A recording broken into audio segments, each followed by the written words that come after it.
Quick reminders before we begin. Please say your name and affiliation before asking your question. With as many people as we have up here on the dais, please direct your question to one of the members before asking it. If you're in the Zoom room, use the raise your hand function and we will get to you as we can. Your regional champion, Virginia Tech. With us here is head coach Kenny Brooks, along with student athletes Taylor Soule, Elizabeth Kitley, Georgia Amore, Kayla King, Kiana Traylor, and Deasia Gregg. Coach, congratulations. We'll begin with your opening statement if I don't drop my computer. All right. We don't mind if you want to start over and talk about their regional champion part. It had a really good ring to it. No, I brought all my friends here, my babies. And you know what? We couldn't have gotten it done without each and every one of their efforts, their sacrifices, everything that they've done for this program. They have sacrificed so much. They drowned out outside noise, inside noise. They let it fuel them in a very positive way, and it showed tonight. You know, we kept hearing it. You know, and congratulations to Ohio State. You know, Kevin's done a tremendous job with that group. They're a lot of fun to watch, and I'll tell you what, that was a high-level basketball game, and it was a lot of fun to be a part of, and I'm sure it was a lot of fun to watch. But you know, they heard it. They hear a lot of stuff. We heard about the press, and you know, what are you going to do? And, you know, we had a couple stumbles against Tennessee. And I thought these kids, the way they focused, they locked in. We came up with a game plan. They executed it perfectly. And I don't think the press was a factor all game long. And then we had to play. And you give them credit. Mike she got hot early. You know, it seemed like no one was going to miss. But then the second half, we locked in, understood what we needed to do. The job that Kiana did on her and Kayla, they really made it tough for her. And then we just did everything else right, did all the little things. So very proud of them, very team effort, tremendous win for this group, tremendous win for our university. We'll open up the questions. We'll start with Lindsay. Lindsay Schnell, USA Today. Georgia, I think, first of all, we all want to know what happened when you went off the floor. But the other thing I was curious about was early in the game when they were pressing, you turned the ball over, called timeout. Coach walked out and was talking to you and like teaching you on the floor. I think he was motioning, you need to go here, we need to do this, that type of thing. Can you talk about what type of teacher he is on and off the floor? Yeah, this man is still fit. We have individuals and he does the move and I copy it exactly. But I am definitely more of a visual learner. So for him to like explain it, you know, he played the point guard and with like the press and all of that, I just can't, you know, I'm small, I have to use that to my advantage, but I also have to use just basic moves to blow by them. So that was a big part of it. I think for the press, it got a bit choppy when we started passing it too much. And I really just needed to break it by dribbling through it. And for the hit part, I just copped I don't even know what it was in the chin, and it just knocked me off center, but I was fine. Just caught my breath. Mark Berman, the Roanoke Times, congratulations. For Liz and Kayla as fourth-year Hokies, what does it mean to you to be part of the first Tech team to make the Final Four?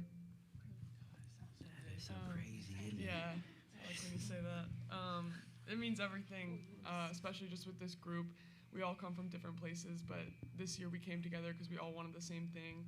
And it's so nice to be at this spot, but we know that we don't want to be done either yet because we have so much fun playing together. And that's what we talked about at one point in a timeout. We just said that we didn't want this to be our last game because we love each other so much and we have fun playing. So we're looking forward to the next one. I mean, going off her, the same thing. It's just great to see how this program's improved every single year that I've been here. And to be a part of a program like that, it just means a lot. David Cunningham, Tech sideline for KT, Taylor, and Demo. You guys all transferred into this program, and at some of you guys at spots where the program necessarily wasn't in the right spot or needed some work to be done, to sit here now and you guys are going to the Final Four, what does it mean to each one of you guys? Yeah, it means everything. It's exactly what I came for, honestly. I think I can speak for myself, but I think also Taylor and Demo, like, we just really bought into what Coach Brooks was already building here, to be honest. As far as, like, culture and everything like that, and yeah, just led us to here. So.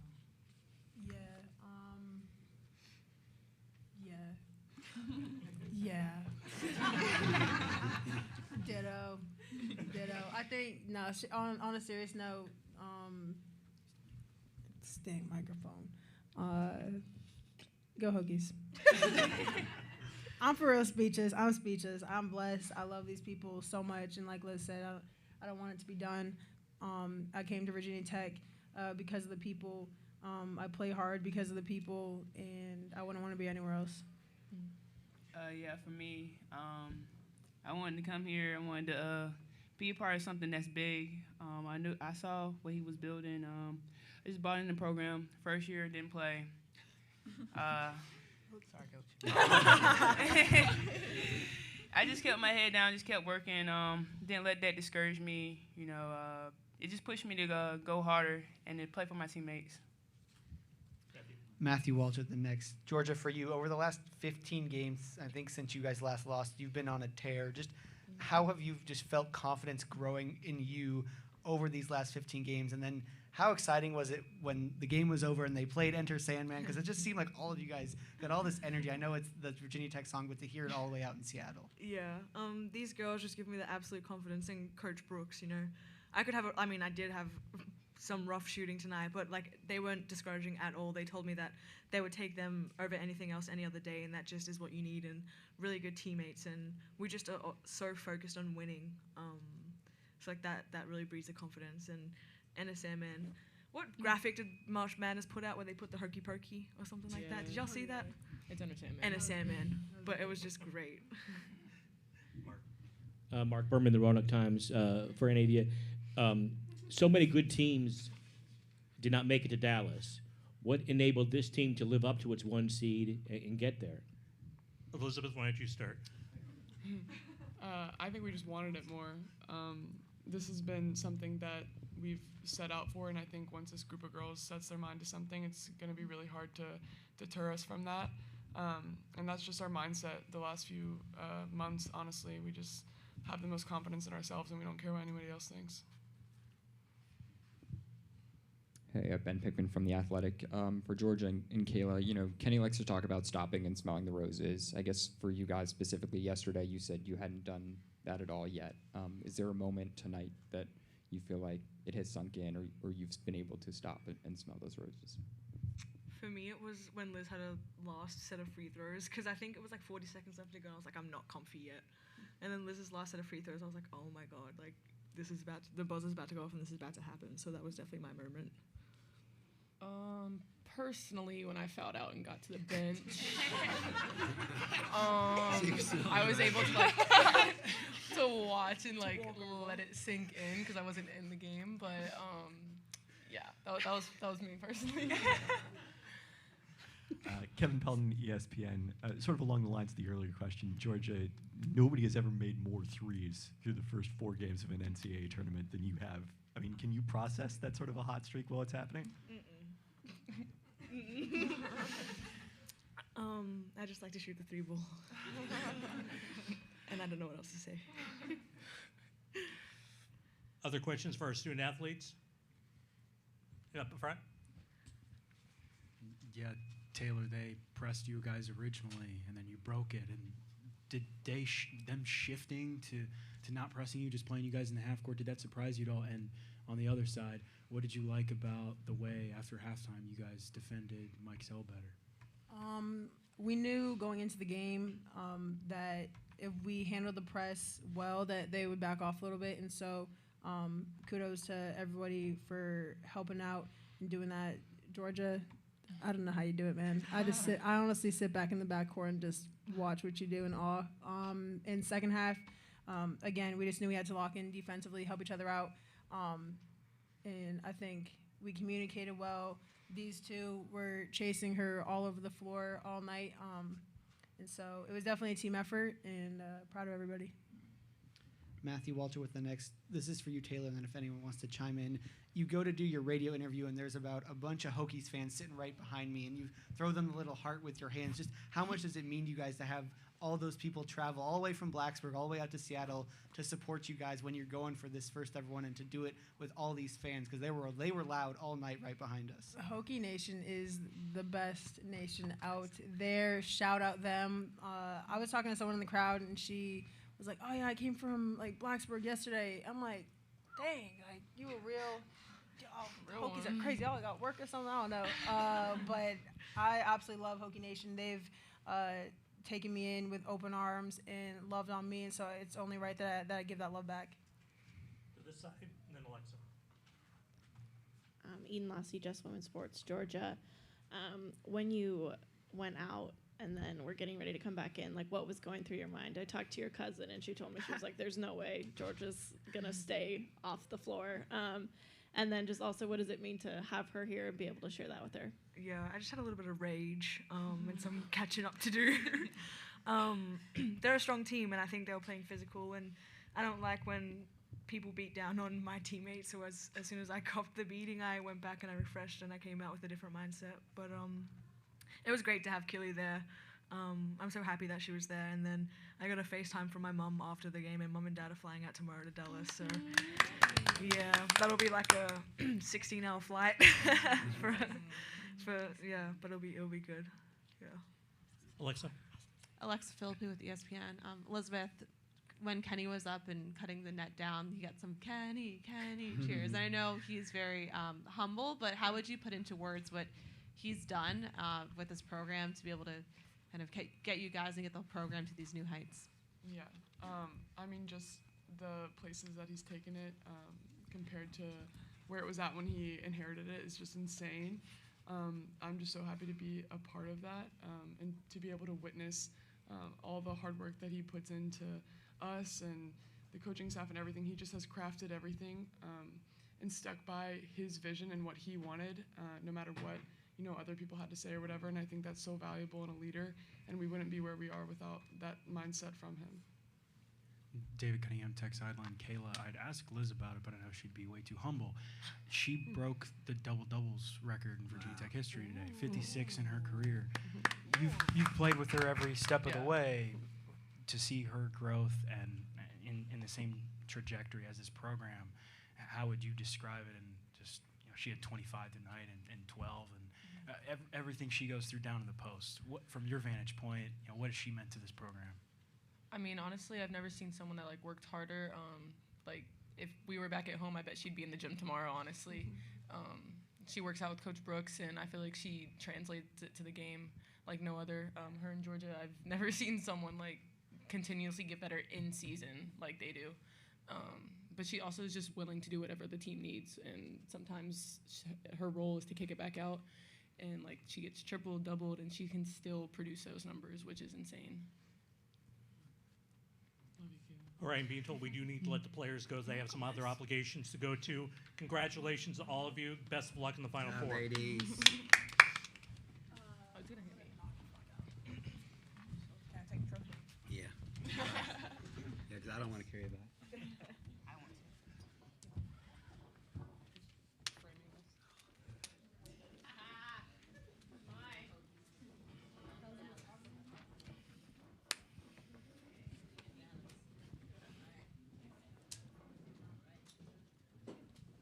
Lindsay, go ahead. Hey, Kenny, Lindsay from USA Today. You talked the other day about you understand the significance of, being a black male coach. There aren't very many in the women's game. Last year at the Final Four, Dawn talked about that she wanted to use her platform to lift up male black coaches too. And I don't know if you're friends, if you're close, but I wondered what that means. She is the face of the sport. To have her being an ambassador for you. And also, do you have a piece of the net? Did she send you one? I do not. So you gotta go get your own? Yeah, I gotta get my own. Maybe I'll send, no. No, when Dawn said that, it was everything. It meant everything, because there's some rhetoric out there that the men don't belong. There's actually, from some prominent people saying that they would never hire a male. That breaks my heart, because, this is all family. And families need, mothers, they need fathers. And I think that, so many black males in general can be father figures. And it goes to, I think we fought so hard to get to this point where we're not talking about race, we're not talking about gender. And when people won't give you an opportunity because of your race, I don't think that we've gotten where we need to get to. So I did hear that, and when I heard it, I mean, I wanted to stand up and applaud her because she is the face of women's basketball right now. And for her to be able to say that, it gives me credence, gives me credibility that I can echo the same sentiment. Because I do think, and eventually what we want to get to in a women's game is to get the best people. And I keep screaming it from the mountaintops too. I love the fact that there's so many females getting opportunities in the NBA. Christy Tolliver, I've known her since she was 6 years old. She texted me the other night, congratulating me, and I think she's going to be a head coach, maybe in the NBA one day. But what she's doing, basketball is basketball, and when we get to the point where we're just getting the best people there, then the game is going to grow, the sport's going to grow, and I think our society will grow from it. So I'm going to use my platform. I've said this before. I think I have a little bit of credibility now, a little bit of equity, and that I can go say some things that will help people that look like me, because there are a lot of them out there that are really, really good and can be really, really good for this game. So that if anybody can watch me run the program, you sat here, you saw my team, okay? They were white, they were black, they were both, and it's all about just being a family. And I think that we have tremendous people out there that are looking for opportunities. Coach Matthew Walter with the next. In both stature and playing, why is Georgia a perfect Robin to Elizabeth's Batman? And then what Jurassic Park reference do we have for this win? I'll answer the first question. She is a tremendous Robin to Liz's Batman because Liz is a tremendous Robin to Georgia's Batman. They don't care. They do not care. When Georgia wins, Liz is jumping up and down. When Liz wins something, Georgia's jumping. I mean, they just love each other. They just want to win. These kids do not care. They just want to win. All 6 of them sitting up here, they just want to win. So coaching them is a joy because they don't pout when they don't get the ball. They share it. We call our offense like a boomerang offense. You pass it, it'll come back to you. You just got to keep moving, and then eventually it'll come back to you. And that we created that, and with the kids, we brought them in, the sacrifice they were willing to make, and I'm stalling right now because I'm trying to come up with a good Jurassic Park reference. Jurassic Park, they're all my favorite movies. As a matter of fact, the vehicle that I drive is a Ford F-150 Raptor. So I think I've taken it a little bit too far. So, but you know what? I do tell them all the time the way we play defense. We're not a T-Rex. We're not. We can't go out there and just one-on-one guard you. We cannot. All right, but we hunt in packs. We hunt in packs, and that's the way the Raptors hunt. They can't do it by themselves. They have to force you one way, and then there's some help, and then all of a sudden they pounce on you, and that's our defense. Because as much as I love all of them, if it was a one-on-one tournament, they would all lose. But as a group together and the way they're connected, we're pretty good defensively. Tim? Tim Booth from the AP. Kenny, you're standing on the ladder. Your name's getting chanted. Sandman is playing. Can you describe what that moment was like for you and what it means for the program? Well, first and foremost, if you are a Hokie or you're associated with Hokies, it doesn't matter where you are. When Inner Sandman comes on, you just start bobbing your head. It doesn't matter. I mean, I have a video of myself. I had, after we won the game against South Dakota State, I had some wings. And I really wanted to just eat because, you're worried about everything. And I sat down, I had a beverage, I had my wings, and then one of the girls played Inner Sandman. And all of a sudden, I just started bobbing. I'm like, this is a great day. And it doesn't matter. In the summertime, we play Inner Sandman in our house, and we just run around and just start jumping up and down, because it's a part of Virginia Tech, the fact that we can bring joy to Virginia Tech, to Hokie Nation. That song comes on, it means everything. It means everything. One of the coolest moments, I don't know if you saw it, but the NCAA wouldn't let us play Inner Sandman, and the student section started singing it a cappella. That was chilling, I mean, they were so good with it. They were singing it a cappella, and Georgia hits a 3 to start the game. They stopped for a second and cheered, and then picked up right where they left off. That's how good they were with it. We'll go Lindsay, Jerry, and then Mark. Kenny, a lot of people say this is the hardest game to win, and a lot of people get tight in the big moment. Early in the first half, we're just, like you said, being played at a high level, great back and forth shot making. you just had this little smile on your face the whole time, and I wondered how much fun were you having, and were you aware of the fact that you were smiling and not looking angry? I wasn't having fun.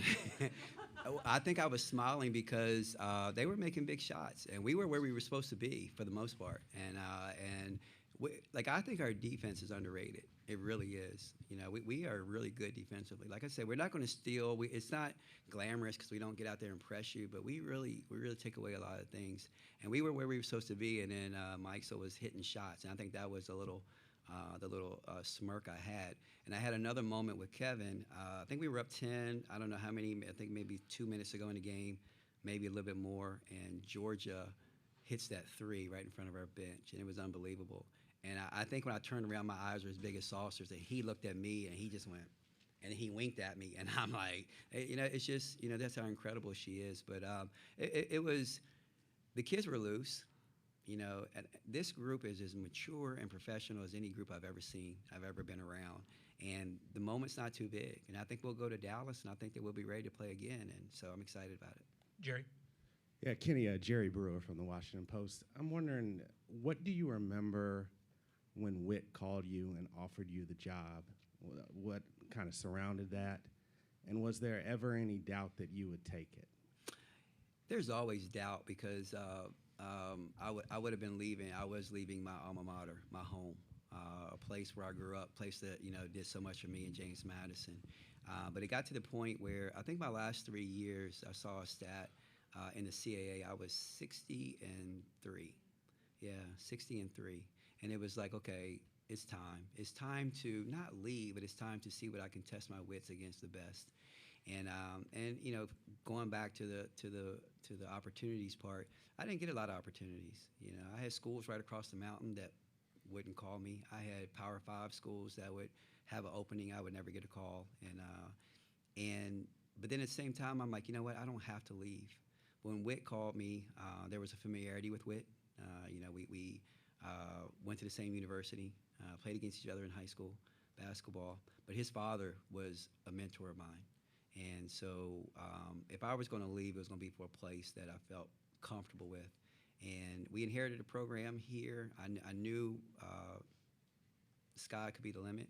And I took that leap of faith. And it was tough because my teams at James Madison were really good. The team I left at James Madison had a first-round WNBA draft pick.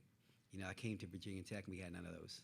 And we had to start all over again. But, you know, it took a leap of faith, a lot of hard work, a lot of coaches' efforts, these kids up here really changed the culture. And it's funny because when I talked to my presser when he hired me, you know, I got a little overzealous, and it was right after when Syracuse went to the final game. And I said, if Syracuse can do it, well, why can't we? And, you know, and it was great. People erupted, yay. And I thought I stuck my foot in my mouth. But, you know, 7 years later, here we are. We're short on time, so these will be our last two questions. Mark? Kenny, what does, follow up on that, what does it mean to you that I think your 7th anniversary of your hiring was just the other day? You know, did you envision at some point that you would get to this point, and what does it mean to have gotten here? And then also as far as the game, you know, why was that press of theirs not as effective against you guys as it was against UConn on Saturday? I don't know if you envision it or more if you dream it. And I think we were dreaming it. You know, obviously, this is not easy. And one day I'll sit back and realize how hard it was for us to get here and realize we're one of 4 teams still standing. So I don't know if it was a vision. It was more of a dream. And now that dream's come true. And now we need to build upon it. But the actual game, we watched. I watched a lot of film last night, the day before, and watched how different teams handle their pressure. UConn, they were trying to pass the ball through the press. And we felt like that Georgia could dribble through it, and she didn't do it by herself. We set screens on them, and so Georgia had one-on-ones instead of dealing with 2 people. And Georgia one-on-one with anybody in an open court situation, I'll take that bet any day. So that's why we were successful. That's why they say, yeah, Georgia broke it, and everyone was watching Georgia. But Taylor Soule or Kayana Traylor, they set some good screens to get her free. Unfortunately, we are out of time. Coach, thank you so much. Congratulations. Thank you, guys. And thank you, everyone. Appreciate it. See you in Dallas. Are you guys just going straight there tomorrow? Yeah. We told them all to